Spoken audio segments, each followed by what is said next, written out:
tendance, à un moment, je laissais faire, mais au bout d'un moment, j'avais le cœur tellement gros et j'arrivais plus à me concentrer dans la présence de Dieu. Du moins, Dieu est là présent tout le temps, mais j'arrivais plus à être en communion. Et donc, du coup, des fois, je punis et je me demande si quand je prie comme ça, c'est voilà comment il faut réagir face voilà, à une folie de l'enfant qui survient pendant un moment de communion avec Dieu.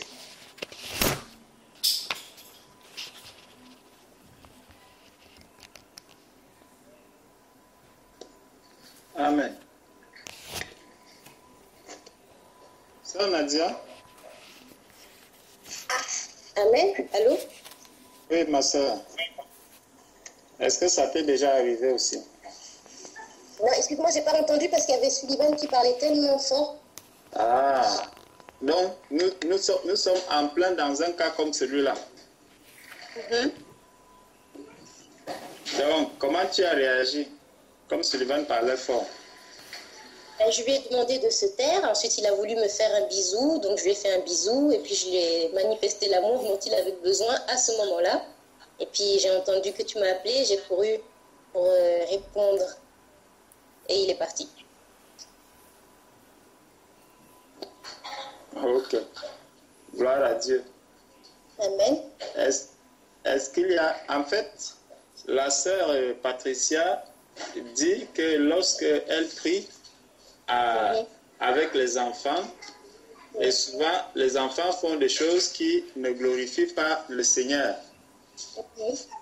Et alors elle demande quelle attitude est-ce qu'elle doit adopter.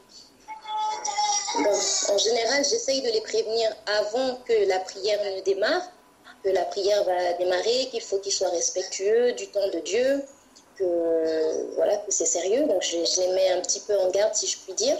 Et puis après, pendant que je prie, quand ils commencent à faire quelque chose de mal, je les touche et je les regarde un petit peu en leur faisant comprendre que je leur avais déjà parlé.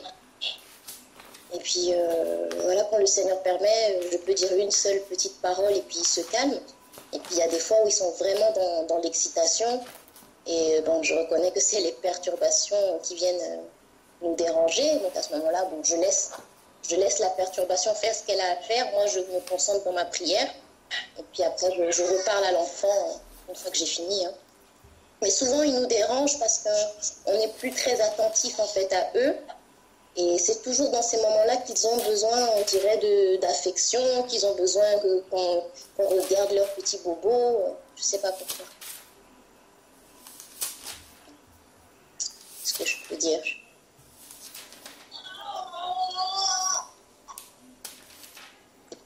Ok. Est-ce qu'il y a quelqu'un d'autre qui veut...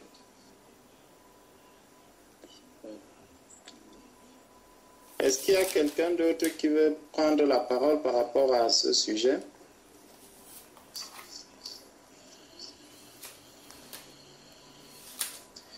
Bon. Je vais nous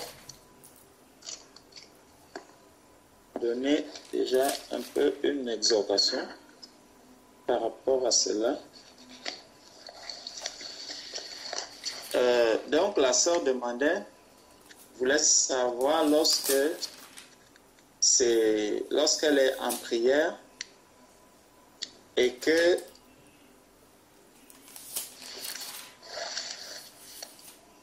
les enfants, donc c'est en prière avec les enfants, souvent avec les enfants, et souvent les enfants commencent à faire du désordre. Les enfants commencent à faire du désordre et soit ils ne sont pas concentrés, les enfants ne sont pas concentrés, et quelle attitude est-ce qu'il faut donc adopter dans cette situation-là? Donc, la sœur Nadia nous dit que il faudrait déjà prévenir les enfants, ce qui est une bonne chose. Informer les enfants que, bon, maintenant nous allons prier. On va passer du temps dans la prière. Donc les enfants doivent être informés de ce que le moment que nous allons maintenant prendre est le moment de prière. Donc ils doivent être sérieux. Ils doivent être sérieux. Donc, ce que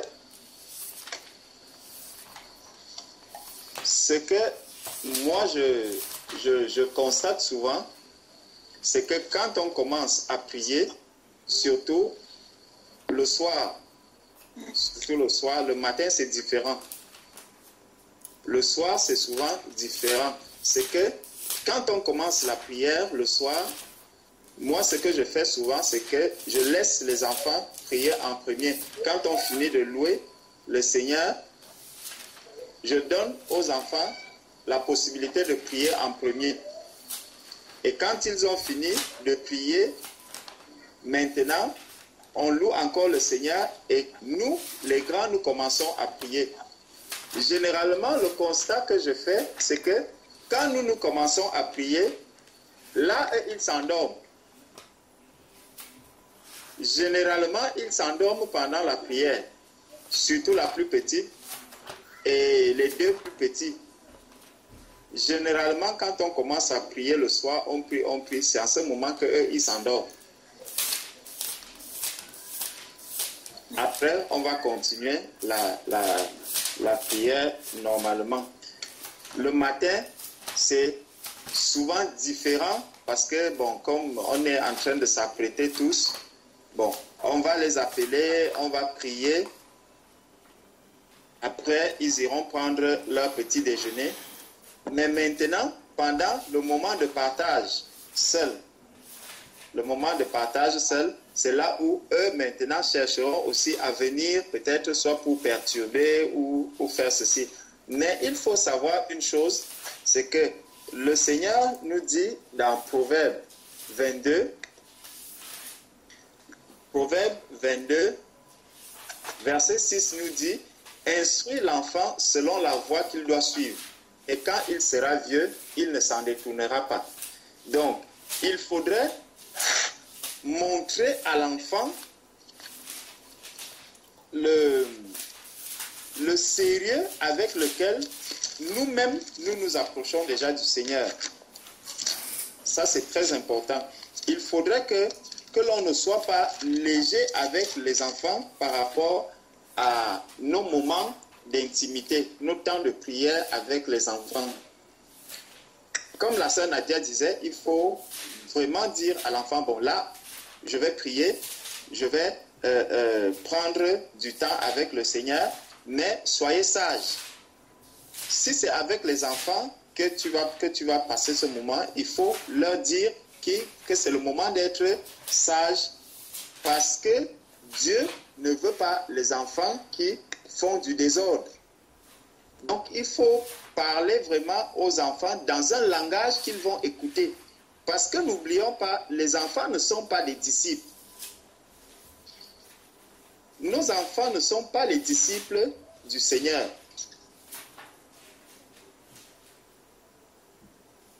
Donc, n'étant pas les disciples du Seigneur, nous devons les amener à connaître le Seigneur, mais en même temps, nous avons le devoir d'amener nos enfants à connaître le Seigneur. Nous devons aussi faire très attention parce que la manière dont je vais amener l'enfant soit à aimer le Seigneur, l'enfant pourra s'attacher. Si j'amène plutôt l'enfant à avoir une crainte qui n'est pas saine du Seigneur, cela peut aussi avoir un impact sur l'enfant, de sorte que l'enfant commence même à craindre partout où il entend parler de Dieu, plutôt pour le repousser du Seigneur.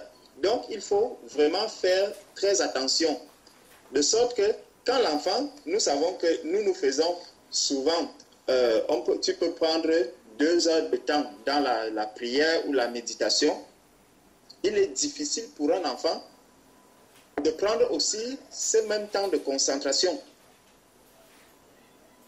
Donc, à un moment donné, il faut pouvoir libérer l'enfant pour que soit il aille jouer, qu'il aille faire ceci, mais éloigné de là où toi tu es en train de méditer.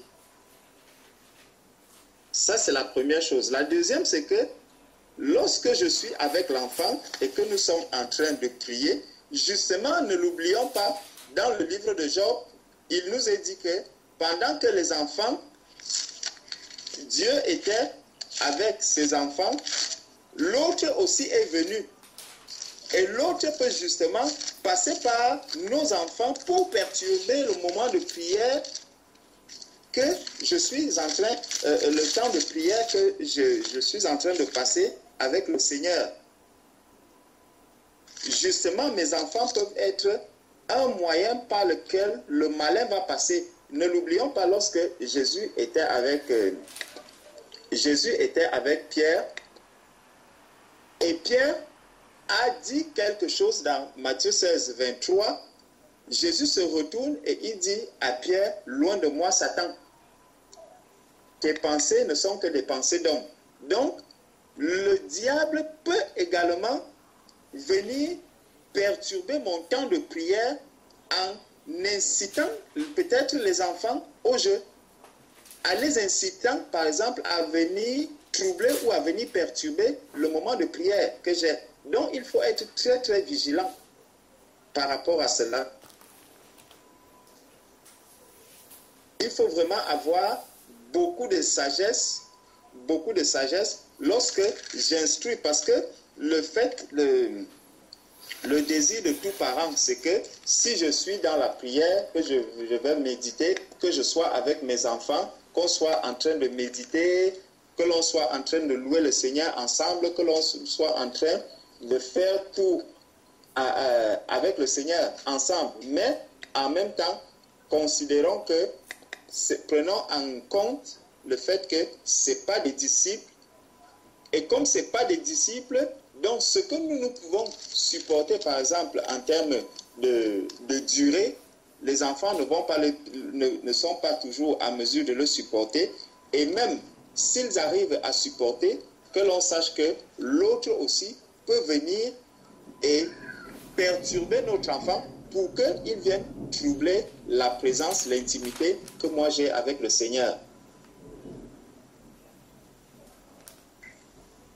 Donc, il ne faut pas imposer à l'enfant des moments trop longs de prière et de méditation, parce que même le dimanche, quand on est en communion fraternelle, on fait tout pour que les enfants, soit quand ils sont même avec nous, à un moment donné, qu'ils puissent se retirer pour aller prendre soit leur goûter, soit un temps pour qu'ils jouent aussi. Sinon, il sera difficile pour nous d'avancer. Donc, c'est vraiment, je peux dire, il faut vraiment beaucoup, il faut demander beaucoup de sagesse et savoir prendre non seulement des moments avec les enfants, mais aussi savoir que tu es disciple, les enfants ne sont pas des disciples.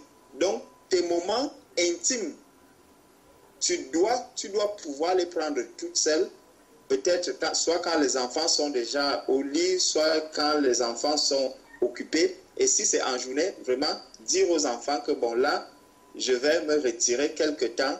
Si vous voulez, si vous avez besoin de quelque chose, vous pouvez peut-être attendre quand j'aurai fini, je reviendrai. Donc prendre de temps en temps des moments toute seule, et les moments où tu es avec les enfants, être plus vigilante, être plus souple, et vraiment, si les enfants ont besoin de quelque chose, quand tu vas rentrer dans ton intimité, demander est-ce que vous avez besoin de quelque chose, comme la sœur Nadia disait tout à l'heure. Si vous avez besoin de quelque chose, tu règles d'abord leur problème et après tu rentres dans ton intimité. Pour ma part, voilà le conseil pratique que moi je pouvais te donner par rapport à ça. Amen.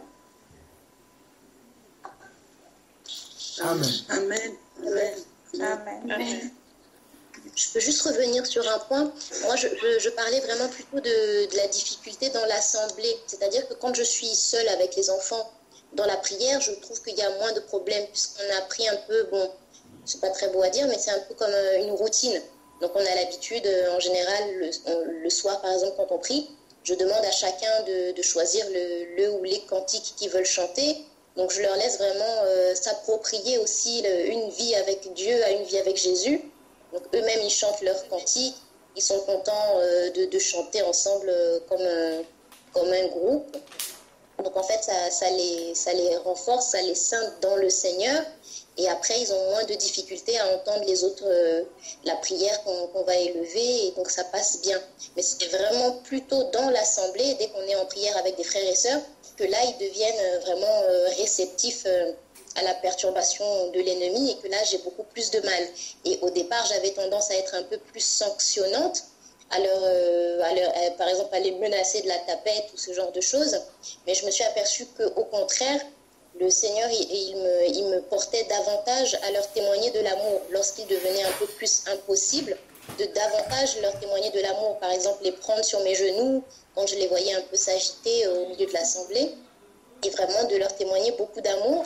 Parce qu'en fait, à force de les brimer tout le temps lorsqu'on est dans la communion fraternelle, ça peut aussi, en fait, à force, ça peut les dégoûter. Ça peut les dégoûter, en fait, des rassemblements avec Dieu. Donc je préfère plutôt leur témoigner qu'il y a de la joie, il y a de la paix, et que je voudrais juste qu'ils se sentent bien et qu'ils rendent les gens bien aussi autour d'eux quand on est dans la présence de Dieu et des frères et sœurs. Voilà, c'est ce que je voulais rajouter. Amen, gloire à Dieu. Amen. Moi, je vais parler aussi. Je vais parler et est-ce que nous pouvons ouvrir Néhémie chapitre 8? Néhémie chapitre 8. Je rends grâce à Dieu pour la question de la sœur Patricia. Et je rends grâce à Dieu pour la réponse de mon frère Georges.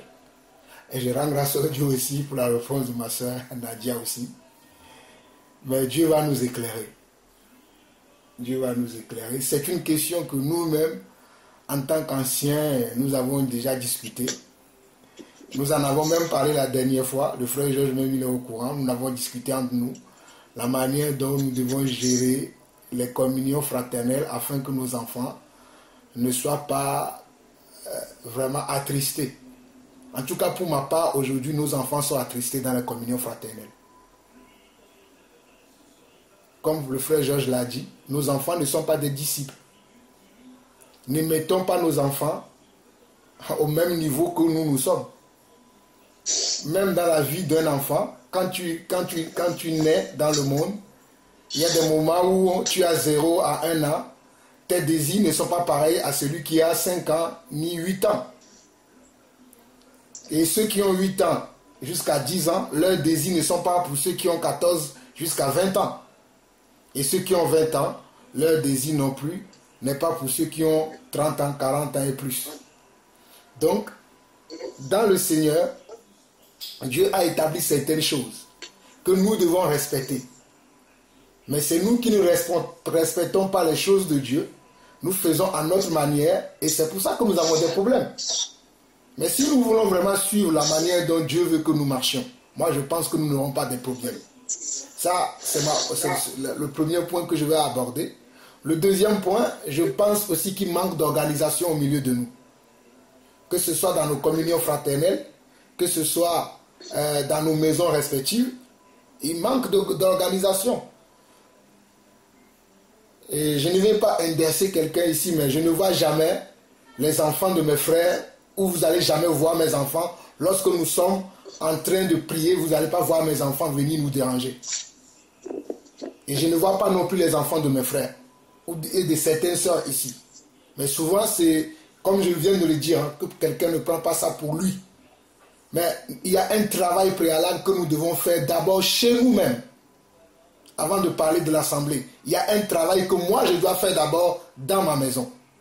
J'ai l'habitude de dire à mes enfants, si vous n'êtes pas capable de m'écouter à la maison, vous ne m'écouterez pas dehors. Croyez-moi, j'ai partagé même un culte que j'ai fait avec ma famille, dernièrement même dans le groupe église. Je suis trop exigeant, mes frères et sœurs, quant à ce qui concerne le service du Seigneur. Avec les affaires de Dieu, moi je ne rigole pas. je suis, comme je viens de vous le dire, je suis trop exigeant. Mais j'aime aussi respecter la liberté de mes enfants. Si mes enfants ne veulent pas prier, je leur dis, qu'est-ce que tu as envie de faire? S'il me dit qu'il a envie de regarder la télé, je dis, vas-y, regarder la télé, laisse-nous. Ou bien nous allons prendre une autre pièce avec ceux qui veulent prier et nous allons prier ensemble. Et comme Georges vient de le dire, nous n'allons pas prendre beaucoup de temps pour prier. Parce que je connais mes enfants. Je sais quelle capacité ils ont. Je sais combien de temps ils peuvent supporter un message que je veux leur partager. Donc nous devons être capables aussi d'être organisés, de savoir les enfants que j'ai, combien de temps ils sont capables d'écouter, ne serait-ce qu'une exhortation, un partage, combien de temps ils sont capables. Ça, c'est à nous parents, à nous pères et mères, de pouvoir savoir combien de temps nos enfants peuvent suivre la parole de Dieu. Ne mettons pas la barre très haute pour nos enfants. Il est bien clair que le Seigneur dit qu'en tant qu'enfants de Dieu, nous devons instruire nos enfants dans les voies de l'Éternel, comme le frère Georges l'a dit, afin que lorsqu'ils grandissent, qu'ils ne s'en détournent pas. Et conduire un enfant dans les lois de l'Éternel ou bien dans les commandements de Dieu, enseigner les voies de Dieu à l'enfant, c'est de ne pas le maintenir des heures et des heures et des heures dans des réunions. Des fois, nos cultes durent 4 heures, 5 heures de temps. Je vous assure que si mon père, lorsque j'étais petit, m'emmenait dans un culte à 5 heures de temps, je ne serais pas l'homme que je suis aujourd'hui. Je vous dis la vérité, moi je ne veux pas vous flatter. Si mon père m'emmenait dans un culte qui dure à 5 heures de temps, je ne serais pas l'homme que je suis aujourd'hui. Donc ne mettons pas la barre très haute pour nos enfants. Comprenons que nos enfants, nous devons les instruire dans les voies de l'Éternel. Mais comme le frère Georges l'a dit, ils ne sont pas des disciples. C'est nous qui avons choisi le Seigneur de marcher avec le Seigneur. Nos enfants ne l'ont pas choisi. Donc nous ne devons pas les obliger. Ben viens prier, viens faire ceci. Viens. Si l'enfant ne veut pas prier, tu le laisses. Toi, tu pries pour lui, pour que Dieu touche son cœur, que lorsqu'il va devenir grand, qu'il comprenne ces choses-là. Et le frère Georges a dit quelque chose qui est très important. C'est aussi la manière dont nous-mêmes nous comportons dans la présence de Dieu.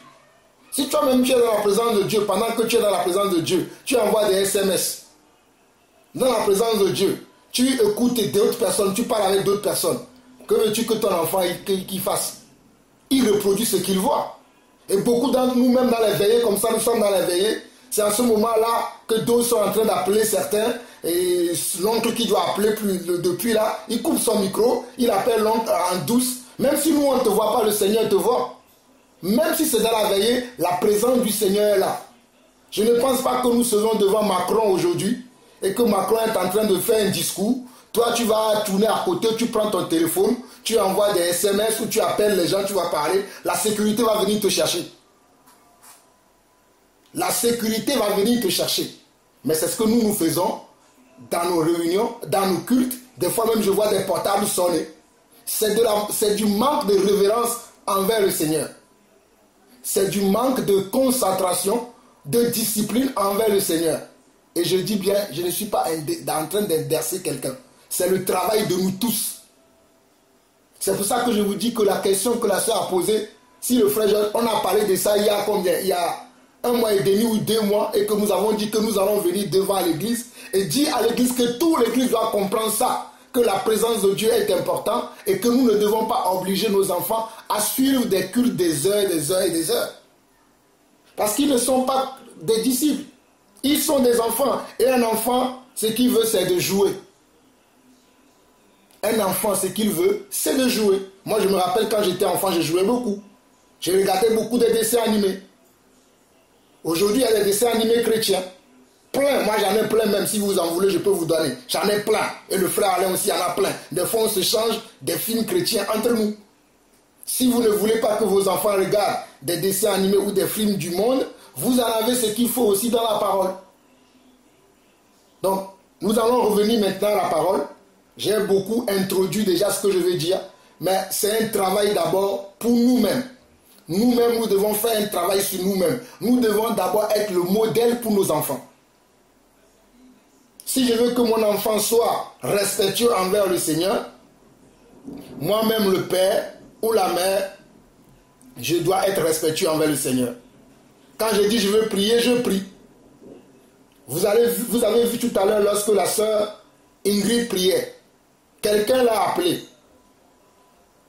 Elle s'est permis de dire à la personne que moi je suis en train de faire des choses sérieuses, et après elle a demandé pardon à Dieu, elle a continué. Très bonne attitude.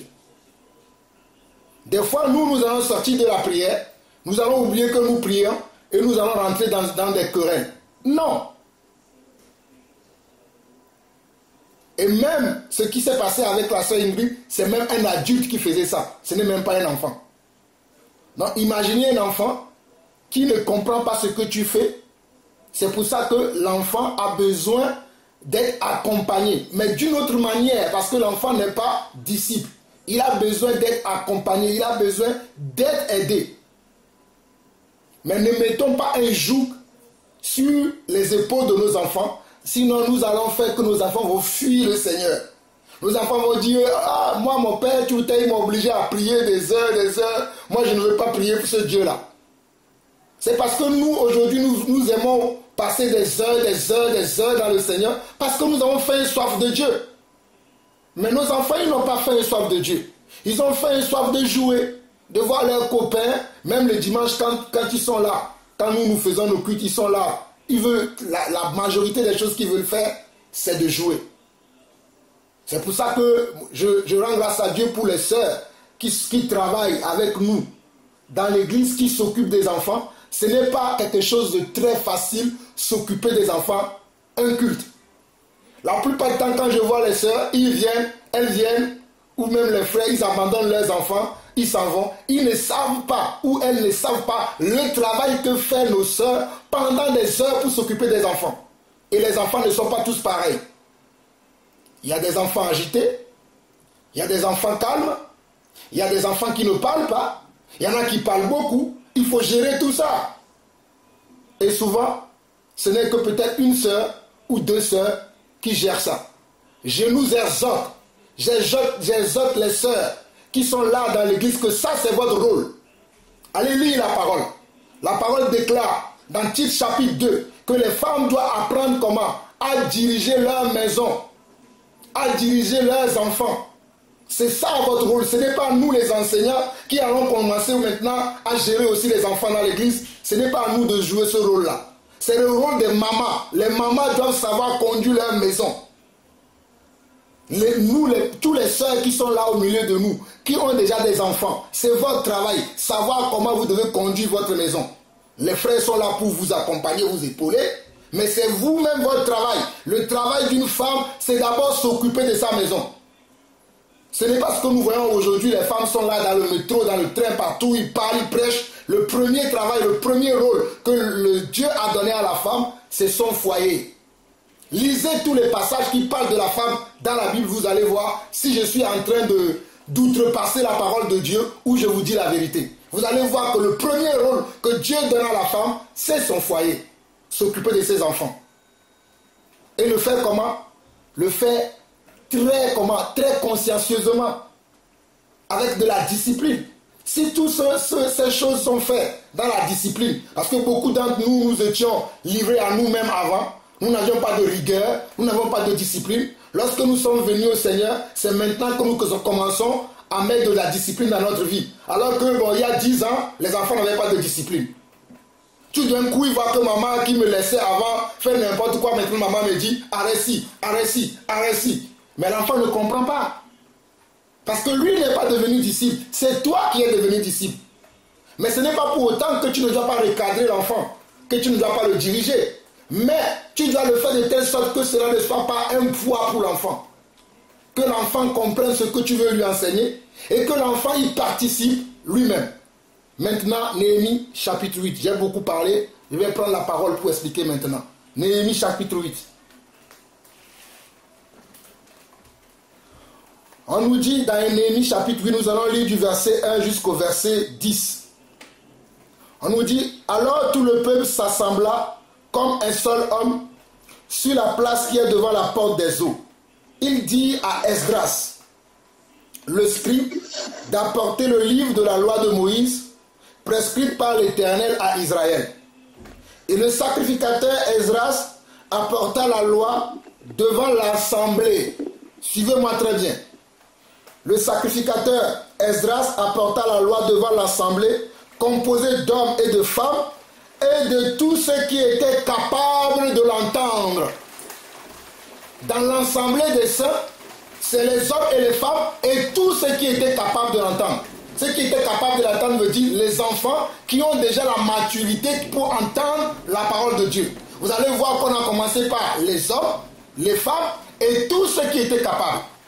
Je ne pense pas qu'un enfant de 5 ans, de 8 ans ou de 10 ans est capable de faire une veillée de prière, est capable de faire un culte de 5 heures, sachant que nos cultes, c'est la durée moyenne. Si nos cultes ne durent pas, c'est 4 heures. Mais quand elles durent, c'est dans les 5 heures, 6 heures de temps. Donc un enfant ne peut pas venir dans un culte pour 4 heures de temps. Regardez dans la loi. Dans la loi, ici au verset 2, lorsque les sacrificateurs devaient lire la loi devant l'assemblée, devant le peuple, c'était devant les hommes et les femmes, uniquement.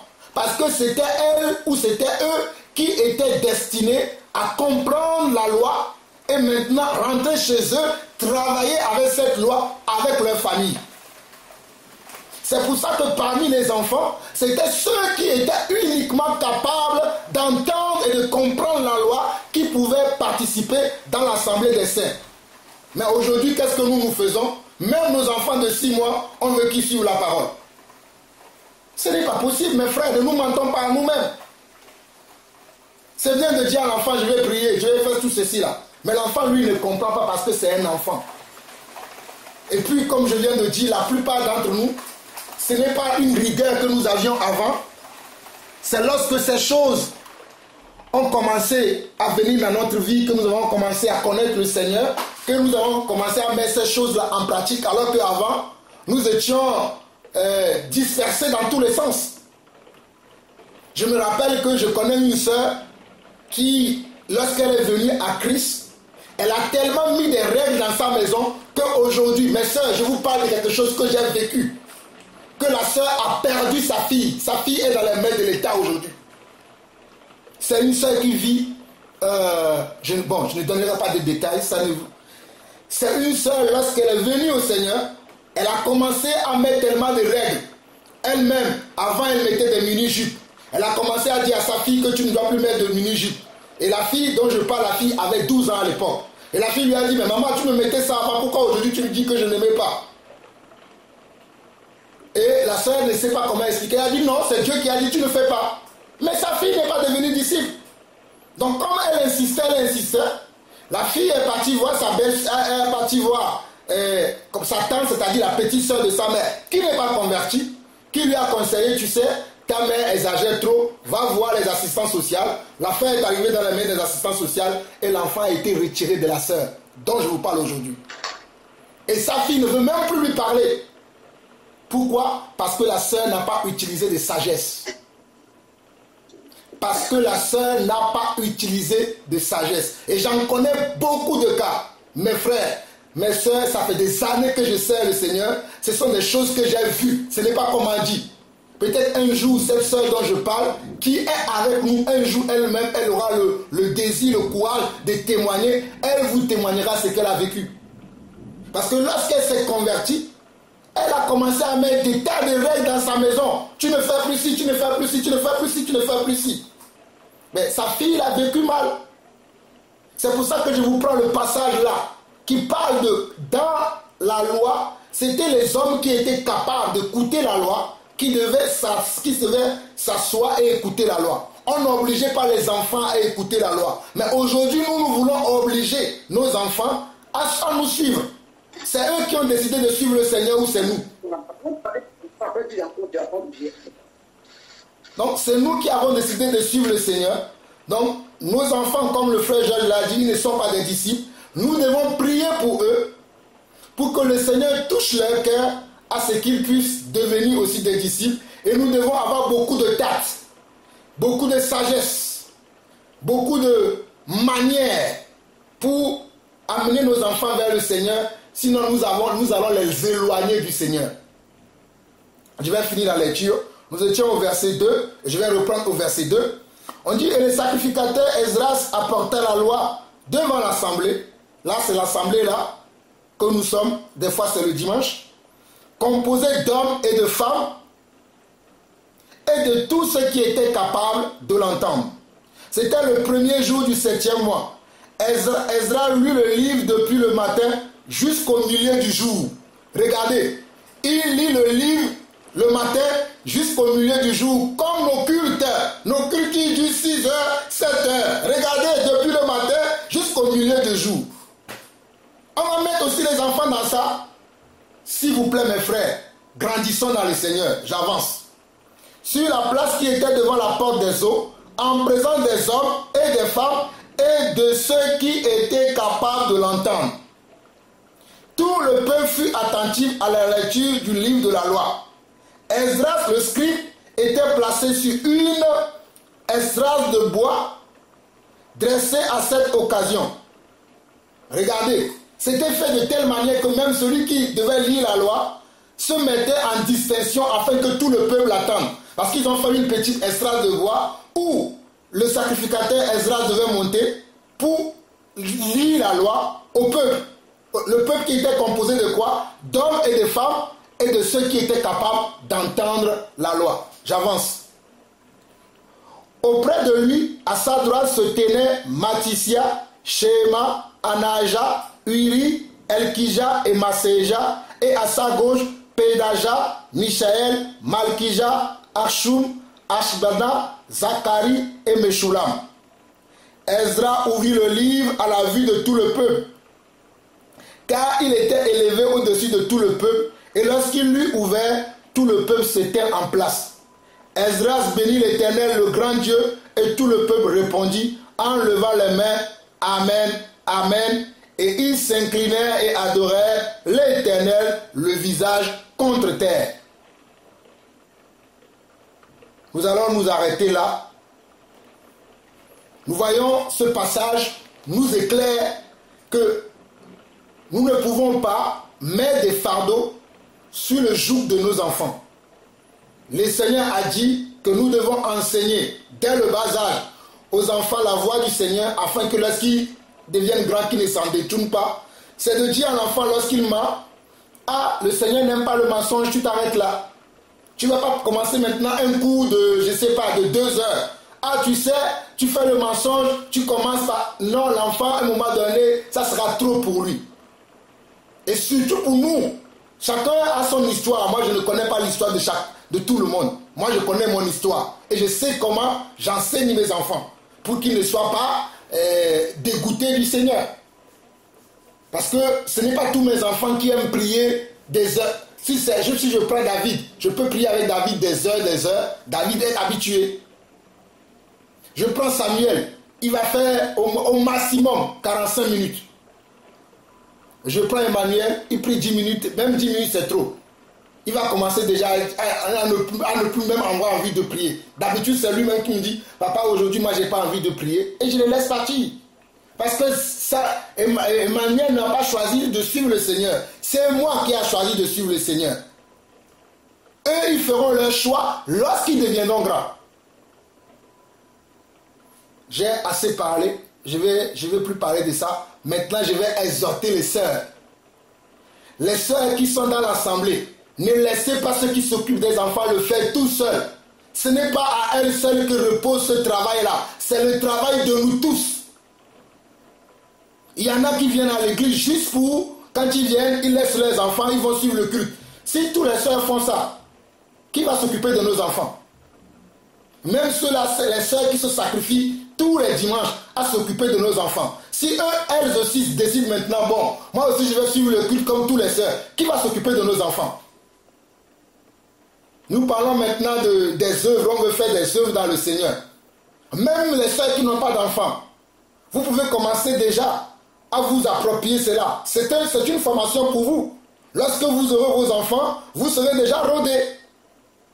Donc c'est une large exhortation que moi je fais pour vous supplier, nos mamans qui sont au milieu de nous, nos sœurs qui sont au milieu de nous, même un frère qui se sent capable de gérer les enfants avec nos sœurs qui le font déjà, vous serez une grande bénédiction pour l'Église. Alors là, vous ne vous rendez pas compte. Vous serez tellement une grande bénédiction pour l'Église. vous ne vous rendez pas compte de cette bénédiction que vous serez pour l'Église. Lorsque une mère peut être là et elle sait que ses enfants sont en de bonnes mains, elles reçoivent des instructions, elles peuvent jouer, elles ne vont pas être agitées. Tout ça là, croyez-moi, si vous pouvez soulager le cœur des parents qui viennent au culte des fois pour recevoir, et quand elles viennent ou quand ils viennent, ils le font avec joie, vous serez heureux. Non seulement vous-même vous serez heureux, mais les frères et les sœurs que vous bénissez aussi seront heureux. Donc moi, mon exhortation, c'est de vous dire que c'est le travail de nous tous. Moi-même, je l'ai expérimenté la dernière fois. Il y avait le culte chez moi. Lorsque les sœurs avaient fini de faire ce qu'ils devaient faire dans la chambre, j'ai amené les enfants au parc pour jouer. Et même pour jouer, il fallait encore établir des ordres. Parce que l'autre voulait faire tel jeu. L'autre, parce qu'ils n'ont pas le même âge. Il y avait certains même qui, à un moment donné, s'agaçaient. Je les ai amenés au parc. On a fait 2 heures au parc. Croyez-moi, j'ai souffert. C'est là où j'ai dit, waouh, c'est un ministère même de s'occuper des enfants. Et je me suis dit, mes soeurs, que Dieu les bénisse. Parce que ce n'est pas facile ce travail-là. Moi, je l'ai fait qu'une seule fois, le dimanche là. Depuis que je sers le Seigneur, je ne me suis jamais occupé des enfants. Comme je l'ai fait la dernière fois dans le culte, je n'ai pas participé au culte. Je me suis dit, je vais aller m'occuper des enfants parce que je veux que mes frères et sœurs qui sont là puissent profiter du culte comment? Le maximum possible. Au lieu qu'on vienne les chercher, ton enfant veut faire ci, ton enfant veut faire cela. C'est pour ça que je les ai amenés au parc directement lorsqu'ils ont fini l'encadrement, l'enseignement qu'ils devaient recevoir par les sœurs. Et croyez-moi, lorsque nous étions au parc, c'était pas facile. Parce qu'il y avait tout type de différents âges. Et tout le monde va t'appeler. Oui, tonton, oui, tonton, oui, tonton, oui, tonton. Des fois, même ton oreille ne veut même plus attendre. Parce qu'on t'a tellement appelé. Et il faut beaucoup de patience pour être avec les enfants. Beaucoup de patience. L'enfant, tu lui as déjà donné de l'eau. 2 minutes plus tard, il revient. Je veux encore de l'eau. 3 minutes plus tard, il revient. Je veux encore ceci. Donc, c'est un travail, vous ne pouvez pas imaginer. Mais que le Seigneur nous donne la sagesse, l'intelligence et la foi nécessaires pour faire ce travail-là. Et s'il vous plaît, mes sœurs, ne laissez pas les sœurs qui font ce travail-là dans l'église tout seuls. Déjà, accompagnez-les dans la prière afin que Dieu leur accorde vraiment une sagesse renouvelée, une intelligence renouvelée dans ce travail-là. Je sais que ce n'est pas facile. Que le Seigneur bénisse ma sœur Solange, que le Seigneur bénisse ma sœur Linda, que le Seigneur bénisse ma sœur Claire, que le Seigneur bénisse mon épouse Nadine aussi qui le fait, que le Seigneur bénisse tous les sœurs que je connais, mais c'est ceux que je vois souvent, c'est ceux dont j'ai cité le nom. Mais ce n'est pas un travail facile. Que le Seigneur vous bénisse. Amen. Amen. Gloire à Dieu. Amen. Amen. Amen. Amen. Amen. Amen. Alléluia au Seigneur. Amen.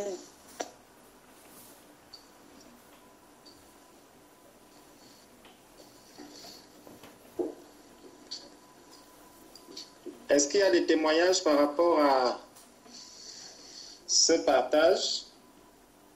Les mères qui sont là au milieu de nous. Bonsoir, maman Julienne.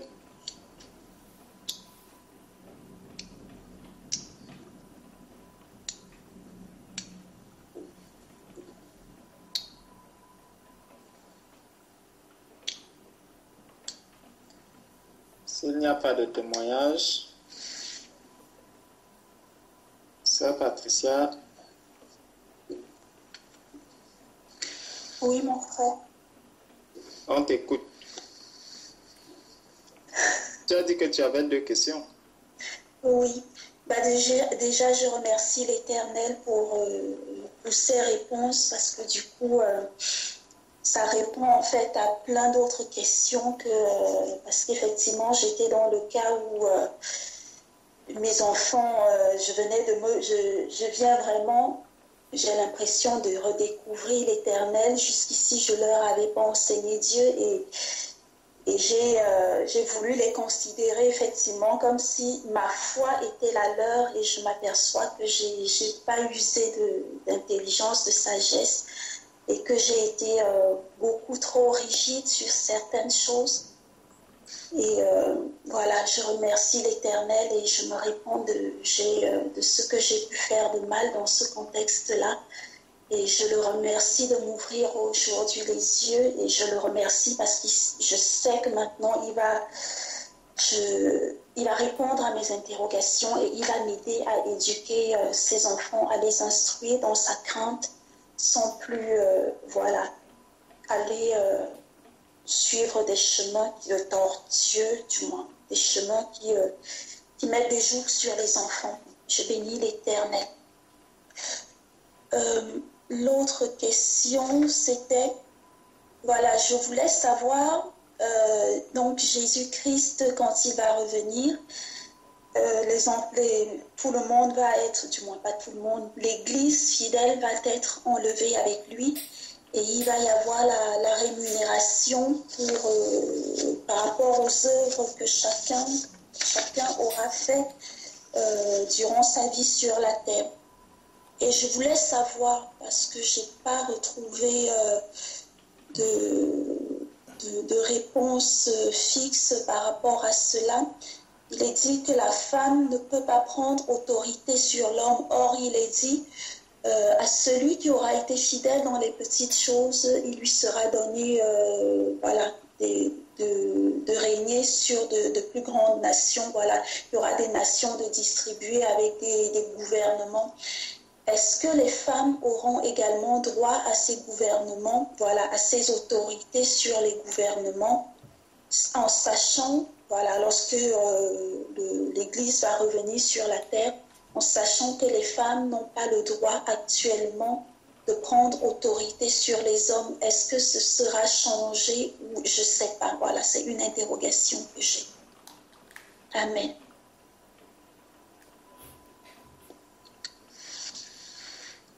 Amen.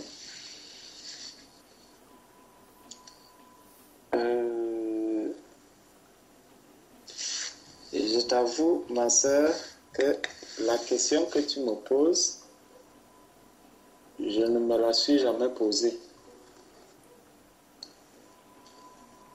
Bon, je vais d'abord laisser le frère Jean-Paul répondre par rapport à ça. Et je dirai ce que je pense par la suite. Donc, frère Jean-Paul, si tu as une réponse par rapport au règne, ce qui pourra se passer si les femmes auront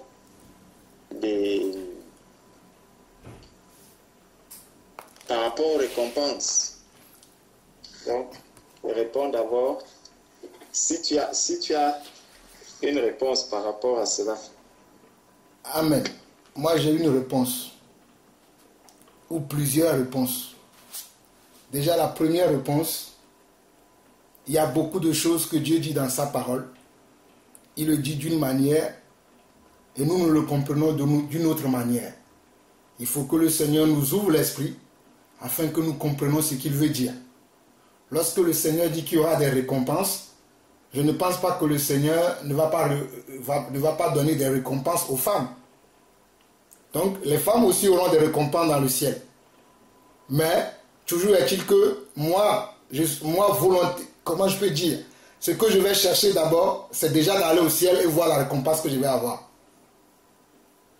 Je sais que dans la Bible, il est marqué plusieurs versets de récompense. J'en prendrai 2 ou 3 tout à l'heure. Mais la première des choses que je dois chercher, ce n'est pas, les femmes, c'est d'abord gagner ma place. Si je gagne ma place, je verrai la récompense que j'aurai. Par exemple, je vais prendre une situation naturelle. J'ai des enfants, je les conseille tous de la même manière. Je dis que celui qui est sage, il va recevoir un cadeau. Mais ils ne savent pas quel cadeau je vais leur offrir. C'est le jour où je suis heureux de leur comportement que je peux dire, bon David, je vais t'acheter un vélo. que je peux dire après, Samuel, je vais t'acheter une guitare. Mais à l'origine, c'est rare de voir que je lui dis que bon, si vous êtes sage, je vais vous acheter ça ou ça. Je dis toujours, si vous êtes sage, vous aurez un cadeau. Le Seigneur dit que celui qui est fidèle dans la petite chose, je l'établirai sur des grandes choses. Ça, c'est une parabole. Quand le Seigneur dit que celui qui est fidèle dans le peu de choses, je l'établirai sur des grandes choses, c'est une parabole. Je prends un exemple dans ce cas. Dieu t'appelle, tu as une sœur. Au début, tu arrivais à exhorter une seule sœur à ta conversion. Mais si tu es fidèle là-dedans, Dieu va te donner la capacité maintenant de ne plus exhorter qu'une seule sœur, mais d'exhorter 5, 10, 20 sœurs. Et de pouvoir vraiment savoir ce que tu dois dire à l'une de toutes ces sœurs-là. Ce que tu ne pouvais pas faire lorsque tu n'avais que la capacité d'exhorter qu'une seule sœur. C'est pour ça que le Seigneur dit que celui qui est fidèle dans les petites choses, Dieu l'établira sur des grandes choses. Maintenant, au royaume des cieux, dans le ciel, les apôtres, quand je dis les apôtres, ce n'est pas ceux qui sont apôtres aujourd'hui. Même ceux qui sont apôtres aujourd'hui, selon la révélation que j'ai du Seigneur, seront dans la lignée des apôtres dans le ciel. Moi, j'ai eu la grâce, le Seigneur m'a fait grâce de comprendre dans quelle lignée je serai dans le ciel. Mais ça, c'est mon intimité avec le Seigneur. Je ne peux pas parler de ces choses-là. Mais je vais dire quand même que dans le ciel, c'est les apôtres qui vont recevoir le gouvernement des villes ou des nations, comme tu le dis là. C'est les apôtres qui vont le recevoir. Les 12 apôtres du Christ. Même dans le royaume des cieux, il y a 12 portes. Et les 12 portes comportent le nom de ces 12 apôtres. Allons dans Apocalypse chapitre 21.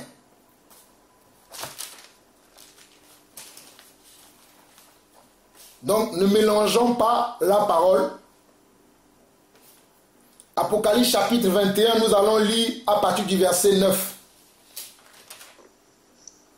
On peut lire même à partir du premier verset, mais je vais sauter le premier verset, je vais le sauter rapidement pour ne pas perdre du temps sur l'enseignement là, parce que ce sont des choses qui, Dieu, au fur et à mesure que nous allons grandir avec le Seigneur, il y a des choses qui seront posées dans notre cœur facilement.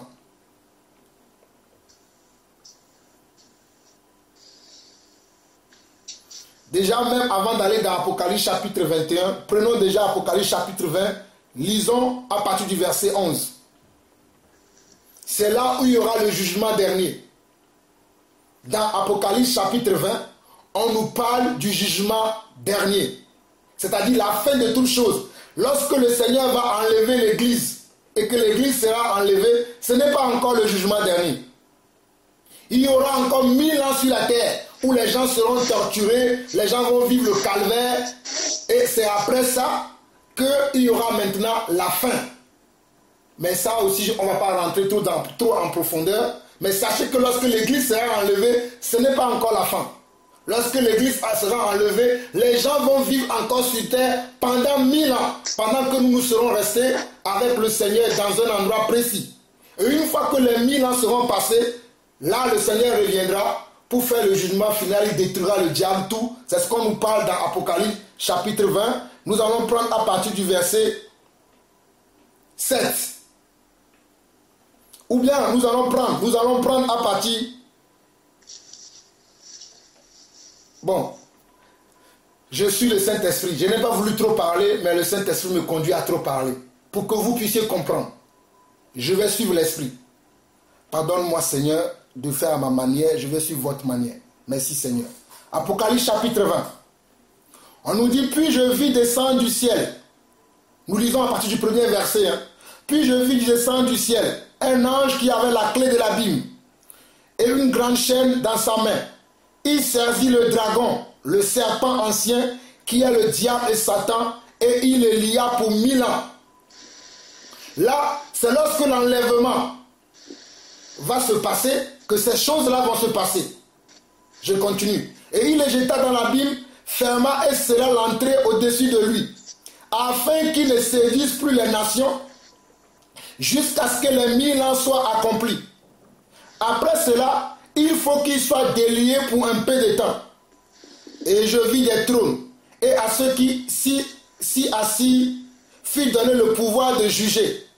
Et je vis les âmes de ceux qui avaient été décapités. Vous voyez, ceux qui vont être décapités, c'est après l'enlèvement. Après l'enlèvement, il y aura quoi? Il y aura vraiment le carnage sur la terre. Si tu dis que tu crois au Seigneur, on peut te couper la main, on peut te couper la tête, on peut te torturer. Mais c'est ceux qui vont survivre à cette torture-là, qui vont vivre ces choses-là que nous lisons là. Je reviens au verset 4. Et je vis des trônes, et à ceux qui s'y assirent fut donné le pouvoir de juger. Et je vis les âmes de ceux qui avaient été décapités à cause du témoignage de Jésus et à cause de la parole de Dieu et de ceux qui n'avaient pas adoré la bête, ni son image, et qui n'avaient pas reçu la marque sur leur front ni sur leurs mains. Ils revinrent à la vie et ils régnaient avec Christ pendant 1000 ans. Voici ce qui va se passer. Parce qu'après l'enlèvement, on va obliger les gens. Ça, il faut lire Apocalypse chapitre 17, 18, 19 pour comprendre ce qui se passe au chapitre 20.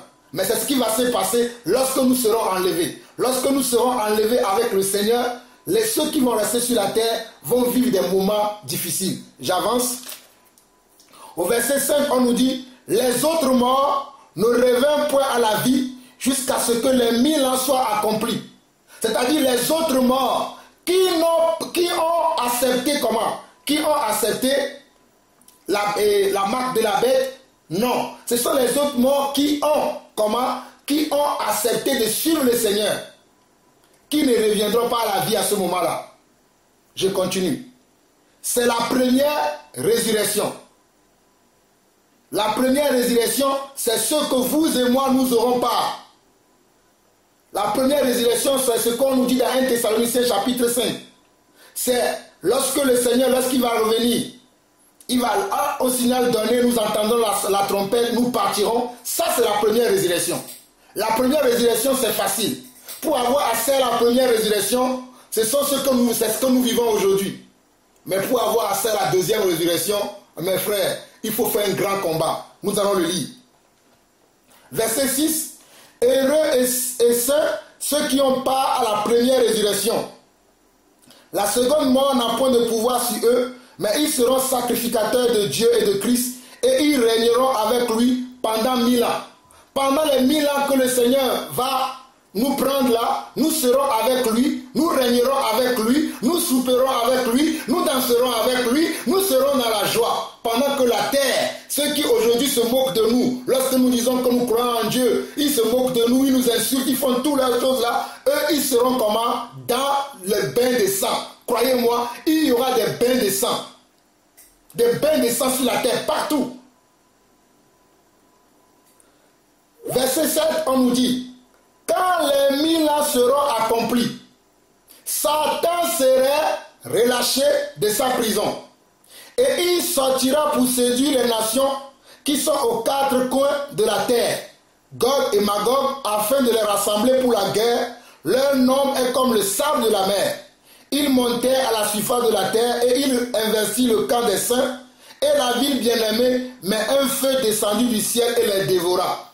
Même là où nous serions avec le Seigneur, lorsque Satan sera délié, il va vouloir venir nous attaquer là-bas, mais la Bible nous donne les détails qu'il ne pourra pas. C'est là où il sera lié maintenant pour son jugement dernier. Au verset 10, on nous dit, « Et le diable qui les séduisit fut jeté dans le temps de feu et de soufre où sont la bête et le faux prophète. Ils seront tourmentés jour et nuit au siècle des siècles. » Là, c'est l'ouverture de l'enfer. L'ouverture de l'enfer, le premier âme qui sera jeté dans l'enfer, c'est Satan. C'est pour ça qu'on nous dit qu'au verset 10 que le diable qui les séduisit fut jeté dans les temps de feu et de soufre où sont la bête et le faux prophète. Ils seront tourmentés jour et nuit au siècle des siècles. Et ça, c'est après les 1000 ans. Dans le cheminement, c'est l'enlèvement. Après l'enlèvement, il y a 1000 ans. Après 1000 ans, il y a le jugement dernier. Et là, à partir du verset 11, nous tombons sur le jugement dernier, là où il y aura maintenant des couronnes. Là où maintenant les gens vont recevoir selon ce qui est écrit dans le livre de vie. Et j'aime cette partie-là. Cette partie que je vais lire là, peut-être même je vais entonner une chanson. Vous me connaissez. J'aime prêcher et chanter. On nous dit, puis je vis un grand trône blanc, et celui qui était assis sur le trône. La terre et le ciel s'enfuirent devant sa face, et il ne fut plus trouvé de place pour eux. Et je vis les morts, les grands et les petits, qui se tenaient devant le trône. Des livres furent ouverts, et un autre livre fut ouvert, celui qui est le livre de vie. Regardez, il y a plusieurs livres qui ont été ouverts. On a dit des livres furent ouverts, et il y a eu aussi le livre de vie. J'espère que toi et moi, nous avons nos noms inscrits dans le livre de vie et les bonnes œuvres que nous pratiquons nuit et jour. Que Dieu nous bénisse. Et les morts furent jugés selon leurs œuvres d'après ce qui était écrit dans ces livres. C'est ce qui était écrit dans ces livres c'est par rapport à ça que nous serons jugés. On nous dit encore, la mer rendit les morts qui étaient en elle, la mort et le séjour des morts rendit les morts qui étaient en eux, et chacun fut jugé selon ses œuvres. Puis la mort et le séjour des morts fut jeté dans les temps de feu. C'est la seconde mort, le temps de feu. Je ne mourrai pas la seconde mort. Ma vie est cachée en Jésus. Je ne mourrai pas la seconde mort. Ma vie est cachée en Jésus. Il m'a donné la vie, il m'a donné la vie. Il m'a donné la joie, il m'a donné la joie. Ce que mon père ne peut faire, il a fait pour moi. Ce que ma mère ne peut faire, il a fait pour moi. Oui, je ne mourrai pas la seconde mort. Ma vie est cachée en Jésus. Donc mes frères, mes sœurs, j'espère que nos vies sont cachées en Christ. Et que nous ne mourrons pas la seconde mort. Le premier mort, ou bien la première mort, nous tous nous aurions assez. La première mort, si quelqu'un te tire aujourd'hui dessus, tu mourras. Parce que cette mort-là, tout le monde a assez à cette mort. Mais la seconde mort, les enfants de Dieu véritable n'ont pas assez à cette mort-là. C'est pour ça que si quelqu'un persécute Jean-Paul là au sol aujourd'hui, il me tue. Je serai content. Il m'a aidé à partir plus tôt. Bon, si c'est la volonté du Seigneur, bien sûr. Parce que Paul a été lapidé 2 fois, mais il n'est pas mort. Il s'est réveillé, il a continué à servir le Seigneur. Je prie de vivre ces choses. Je parle de ces choses, je prie, moi je prie de vivre ces choses comme un lapide, qu'on croit que je suis mort, mais qu'après je me ressuscite, je me relève encore et que je continue le roi, alléluia. Mes frères, nous devons expérimenter la Bible. La Bible n'est pas un roman. Moi, ce que je lis, je les vis. Il y a des choses que je vis. Ces choses vont arriver. Peut-être certains d'entre nous seront persécutés réellement, seront tués réellement, sans rien faire de grave ou de mal. La première fois où Paul a été lapidé, il n'a fait rien de mal, il a prêché Christ. Il a guéri un malade. Qu'est-ce qu'il a eu après comme récompense? Il a été lapidé jusqu'au sang. Les gens pensaient même qu'il était mort. Mais le Seigneur l'a relevé encore. C'est pour ça que je n'ai pas peur des sorciers. Je n'ai peur de personne. Parce que je sais que si Dieu tient ma vie, personne ne peut ôter ma vie entre les mains de Dieu. Même le diable est petit pour ôter ma vie dans les mains de Dieu. Mais nous n'avons pas tous cette révélation de ce Dieu-là. Il y a des gens, lorsqu'ils entendent parler de Satan, ils ont peur. Il y a des gens, lorsqu'ils entendent parler de persécutions, ils ont peur. Moi, je veux vivre les persécutions parce que les persécutions m'aident à travailler ma foi. Les persécutions m'aident à avoir une expérience, à ne pas être dans l'évangile théorique, mais à être dans l'évangile pratique. La théorie, tout le monde le sait, mais la pratique, ce n'est pas tout le monde qui le vit. Il n'y a que ceux qui ont vendu leur âme à Dieu qui vivent l'évangile de la pratique. Nous arrivons maintenant au verset 15. Et on nous dit, quiconque ne fut pas trouvé écrit dans le livre de vie. C'est pour ça que lorsque je vous lisais au verset 12, que j'espère que vos noms sont écrits dans le livre de vie. J'ai l'habitude de voir nos frères que lorsque nous baptisons quelqu'un, nous disons Seigneur merci parce que tu viens d'écrire le nom de ma maman Julienne dans le livre de vie. Le jour de ton baptême, ton nom est écrit là-bas. Mais tu dois garder ce nom là-bas jusqu'à la fin. Si tu ne le gardes pas, ton nom peut être effacé. Il va être écrit dans le livre de mort, qui est la seconde mort. Là, on va t'appeler Jean-Paul Lawson, viens ici. Ah, tu as été incrédule, tu as abandonné le Seigneur. Voici ta place là-bas, là où il y a des pleurs et des grincements des dents. Et tu vas voir les gens que tu méprisais sur la terre. Dieu va dire, ah, toi tu as ton nom écrit dans le livre de vie, va dans le repos. Voilà ce qui va se passer après l'enlèvement et les 1000 ans. Maintenant, après tous ces jugements-là, il faut maintenant la joie. Il faut maintenant la joie dans le ciel. Et cette joie, ça va se faire dans le nouveau ciel. Sachez que déjà là, on est dans le nouveau ciel. Mais là maintenant, Dieu va établir son règne pour l'éternité avec ceux qui ont été fidèles avec lui lorsqu'ils étaient sur terre. Je rends grâce à Dieu que Dieu m'a montré dans la lignée des apôtres dans quelle lignée je serai. Mais ça, je ne vous partagerai pas ça. C'est mon petit plaisir avec mon Dieu. Dieu m'a montré, j'ai eu la grâce de voir dans quelle lignée je serai au ciel. Parce que tout autant que nous sommes là, nous serons dans les lignées des apôtres. Nous serons dans les lignées des 12 tribus de Jacob. Mais nous allons le voir dans la parole. Puis je vis un nouveau ciel et une nouvelle terre, car le premier ciel et la première terre avaient disparu. Et la mer n'était plus. Et je vis descendre du ciel, d'auprès de Dieu, la ville sainte, la nouvelle Jérusalem, alléluia. Oh, la nouvelle Jérusalem, alléluia. La nouvelle Jérusalem, alléluia. La nouvelle Jérusalem. Oh Seigneur, merci pour la nouvelle Jérusalem. Préparée comme une épouse qui s'est parée pour son époux. J'entendis du trône une forte voix qui disait, voici le tabernacle de Dieu avec les hommes. Il habitera avec eux et ils seront son peuple. Et Dieu lui-même sera avec eux. Il essuiera toute larme de leurs yeux et la mort ne sera plus. Il n'y aura plus ni deuil, ni cri, ni douleur, car les premières choses ont disparu. Oh, alléluia, merci Seigneur. Aujourd'hui, je pleure encore. Aujourd'hui, je lutte encore. Aujourd'hui, je tombe encore malade. Mais désormais, dans cette nouvelle terre, je ne verrai plus mon frère Pierre-Yves dans une fauteuil. Je ne verrai plus oh, alléluia. Je ne verrai plus tous les sœurs qui sont malades aujourd'hui dans l'église malades. Car la mort ne sera plus là. La maladie ne sera plus là. Il n'y aura plus ni deuil. Rien de toutes ces choses n'existeront plus. Car les premières choses auront disparu. Et c'est là où nous connaîtrons véritablement ce Dieu que nous servons. Selon 1 Corinthiens chapitre 13, qui dit vers la fin que nous connaissons en partie, que c'est alors que nous connaîtrons. Là, nous connaîtrons réellement notre Dieu, sa longueur, sa largeur, sa longanimité, tout ce qu'il est, nous le connaîtrons ce jour-là. Mais cela est réservé à ceux qui ont leur nom dans le livre de vie. Message pour toi, mon frère. Message pour toi, ma soeur. Ton nom est-il toujours dans le livre de vie?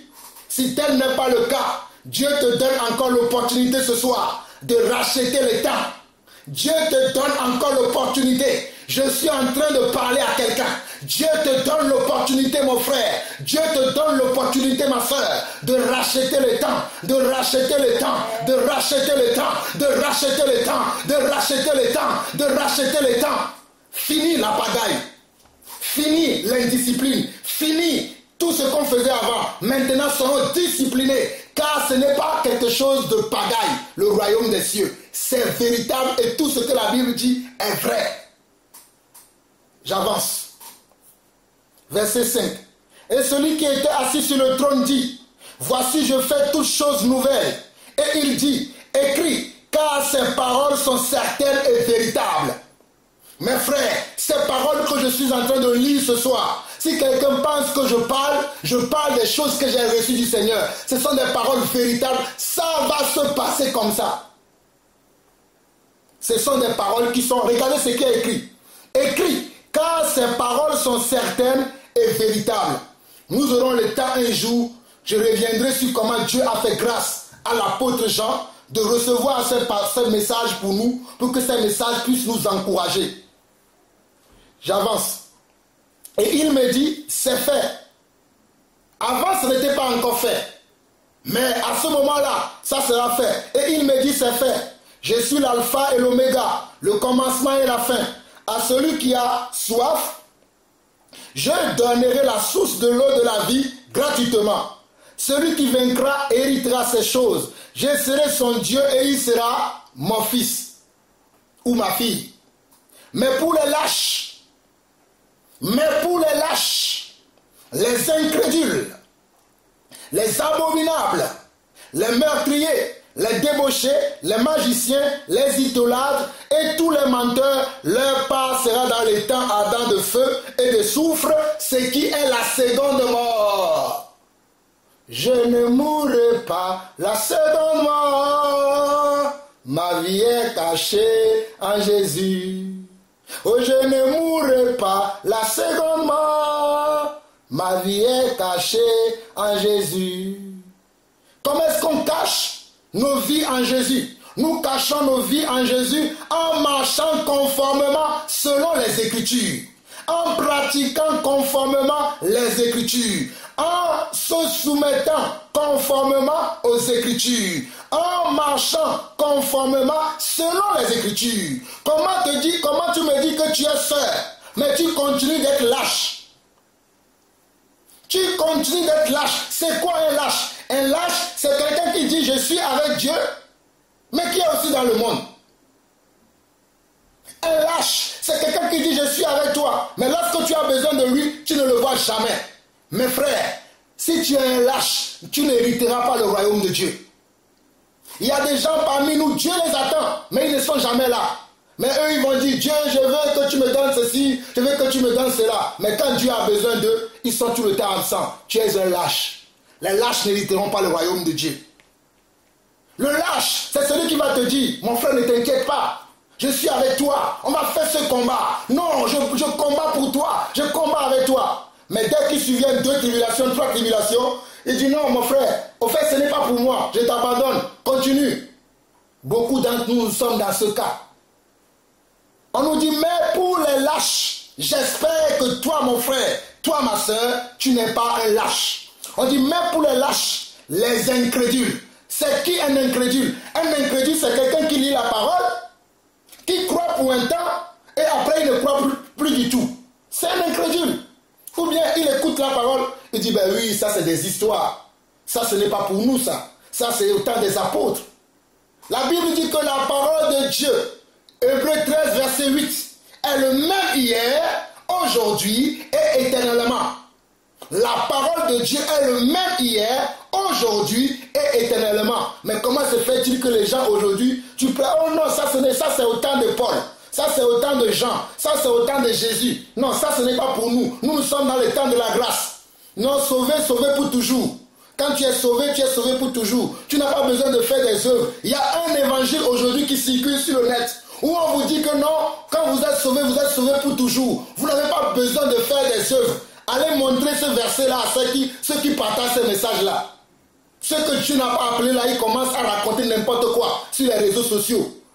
Ce sont les envoyés de Satan là, qui disent n'importe quoi. Sauvé pour toujours. Quand tu es sauvé, tu es sauvé. Une de ces personnes-là a repris même mon frère, allait dans une vidéo qui est même une femme pour dire que non, le frère dit que non, et il faut pratiquer les œuvres. Non, on n'a pas besoin de pratiquer les œuvres. Dans quelle Bible ils ont lu ça? Quand tu es sauvé, tu dois pratiquer des œuvres.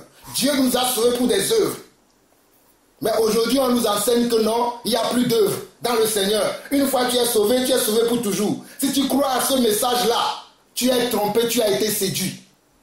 Car les lâches, les incrédules, les abominables, les meurtriers, les débauchés, les magiciens, les idolâtres, combien d'entre nous ne sont pas idolâtres? Tu es idolâtre de ton mari, tu es idolâtre de ton travail, tu es idolâtre de tes enfants. Que Dieu nous ouvre l'esprit pour qu'on puisse comprendre l'idolâtrie. L'idolâtrie, ce n'est pas simplement de s'agenouiller devant Bouddha. L'idolâtrie, ce n'est pas simplement de prier Marie. Hein. Que Dieu ouvre nos yeux. Que Dieu ouvre vraiment nos yeux.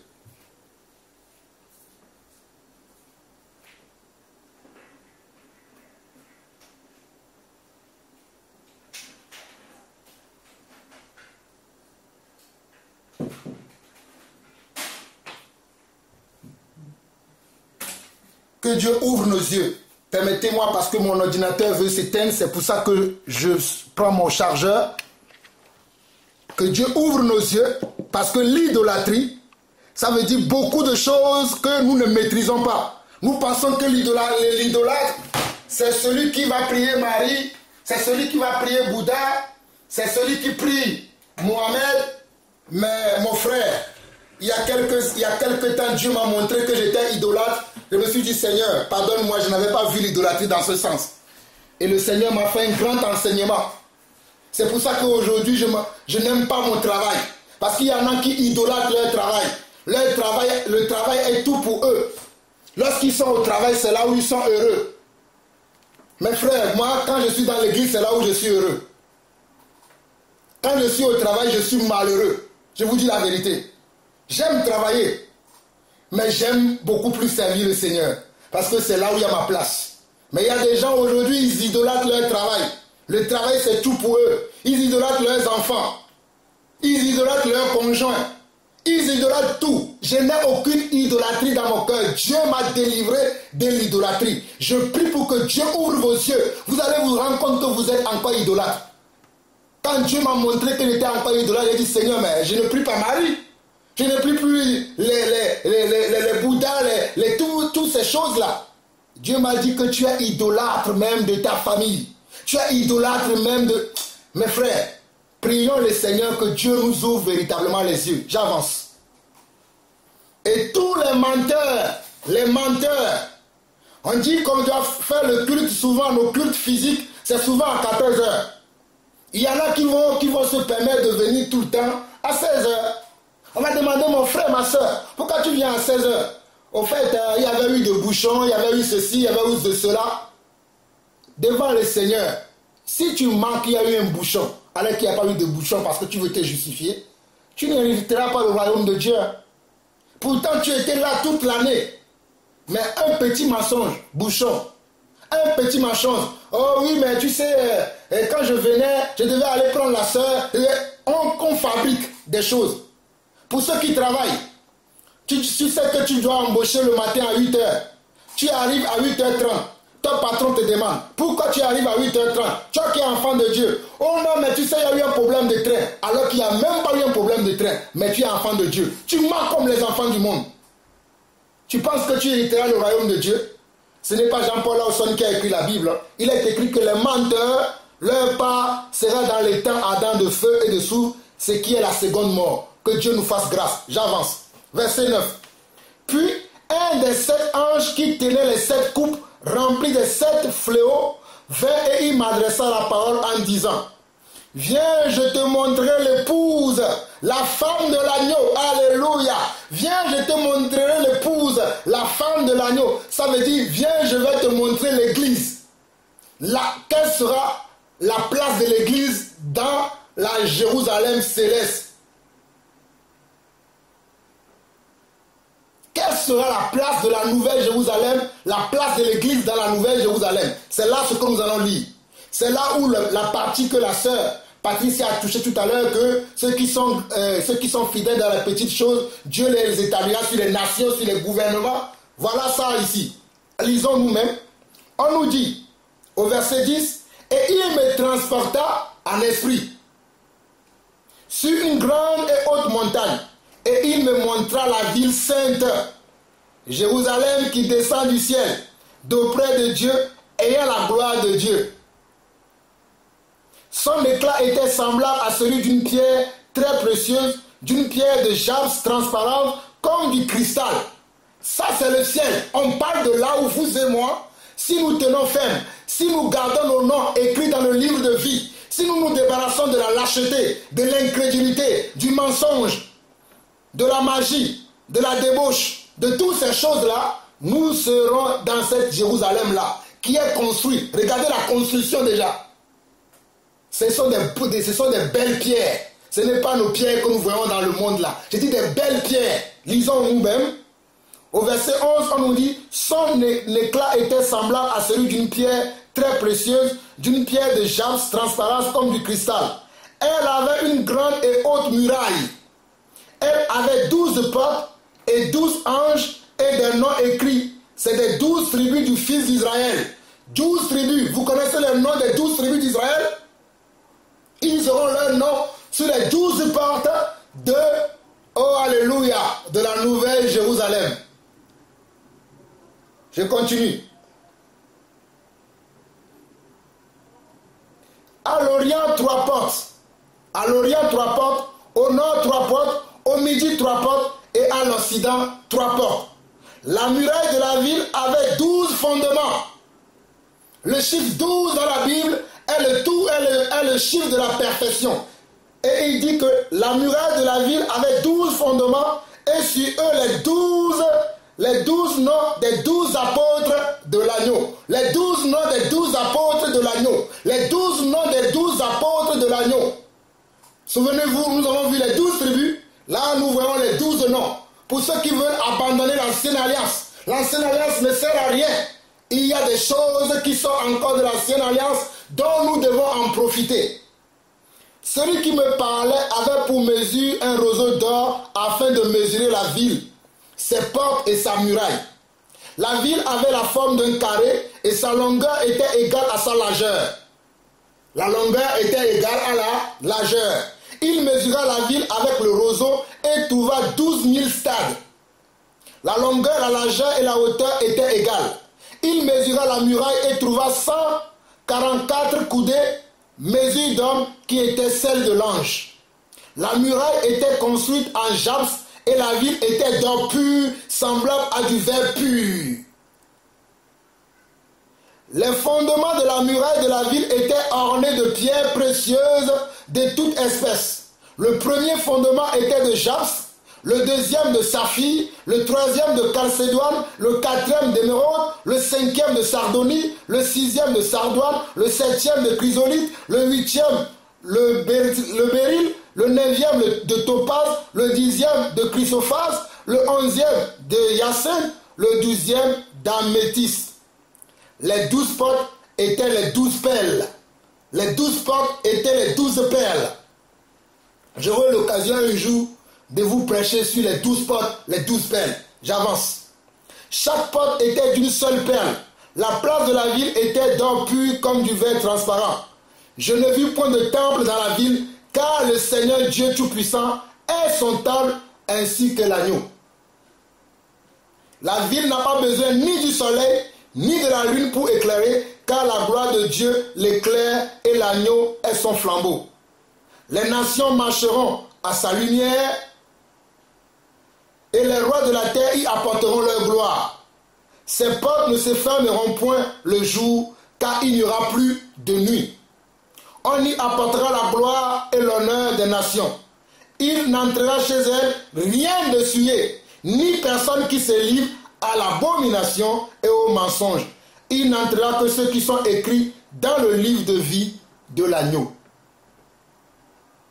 Donc, la nouvelle Jérusalem dont ma soeur parlait tout à l'heure, en disant, ce n'est pas de la même manière qu'il a présenté les choses, mais il a dit que ceux qui seront fidèles dans les petites choses, Dieu a dit qu'il va les établir sur les grandes nations. Voici les 12 tribus et les 12 apôtres, ce sont eux qui vont avoir leur nom écrit sur les 12 portes du royaume des cieux. Et ces 12 portes-là, chacun des enfants de Dieu qui sont sauvés fait partie d'une lignée des apôtres. Fait partie d'une lignée des 12 tribus d'Israël. Moi, j'ai eu la grâce de savoir dans quelle tribu je serai et dans quelle lignée d'apôtres je serai. Je rends grâce à Dieu. Et c'est ces apôtres-là qui vont gérer après maintenant avec le Seigneur. Parce que quand vous allez lire le chapitre 22, vous allez comprendre que c'est les apôtres et le Seigneur qui vont maintenant gouverner dans le ciel parce que c'est eux qui ont été fidèles dans les petites choses. Ils ont perdu leur vie. Vous savez comment on a tué l'apôtre Paul? Vous savez comment on a tué l'apôtre Pierre? Ce sont des gens qui ont souffert pour l'évangile. Allez lire Hébreux 11. Hébreux 11 parle de vraiment comment ces hommes-là sont morts.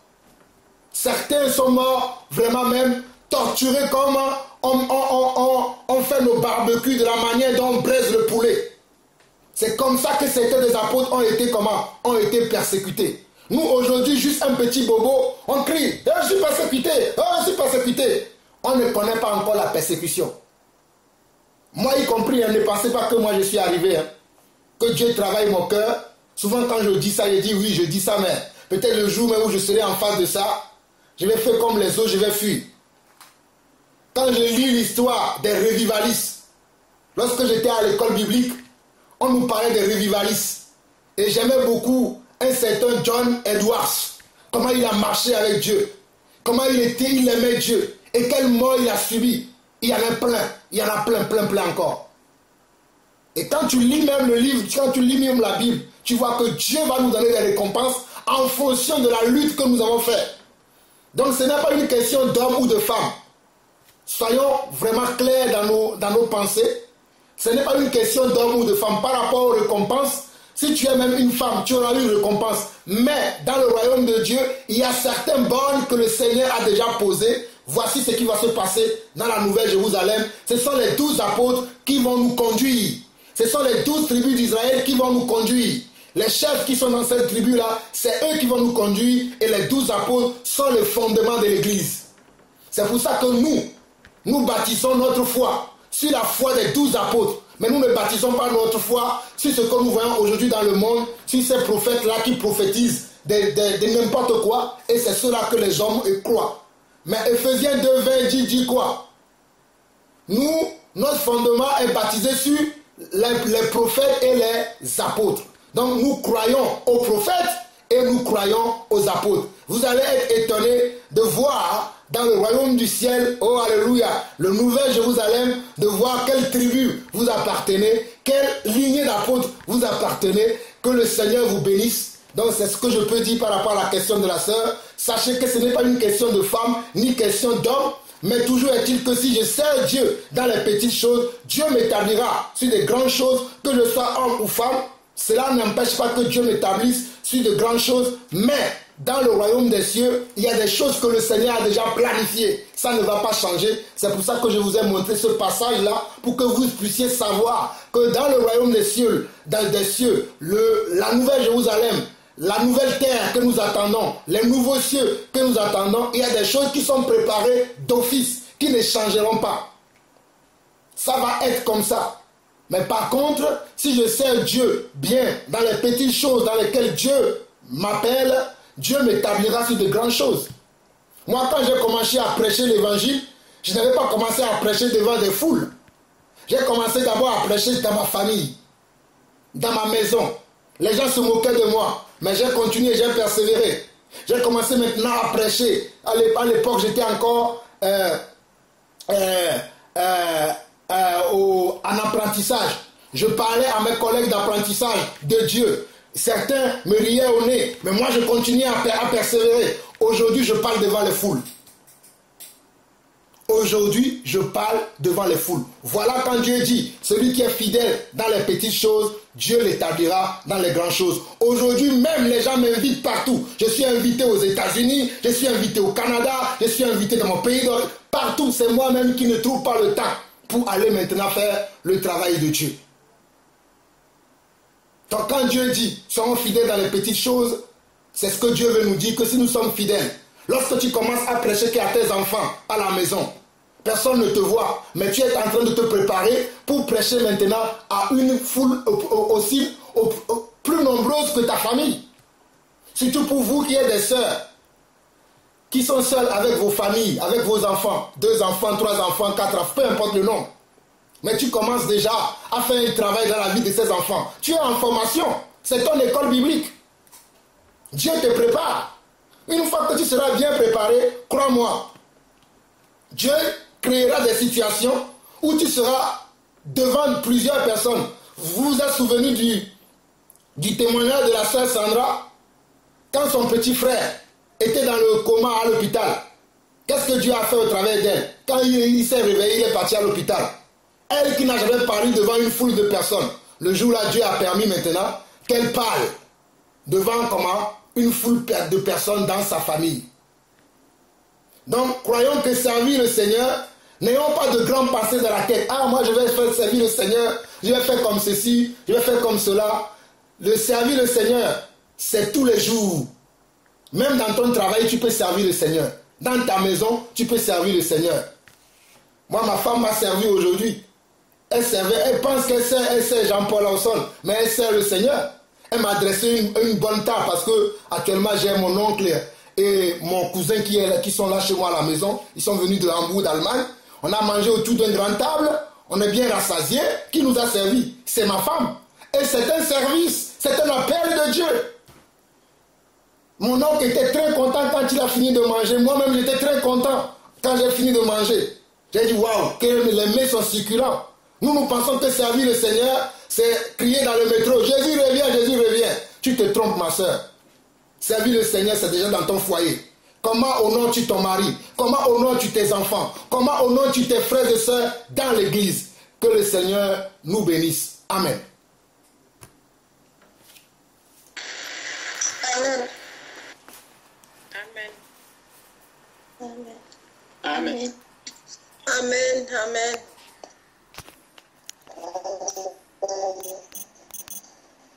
Amen.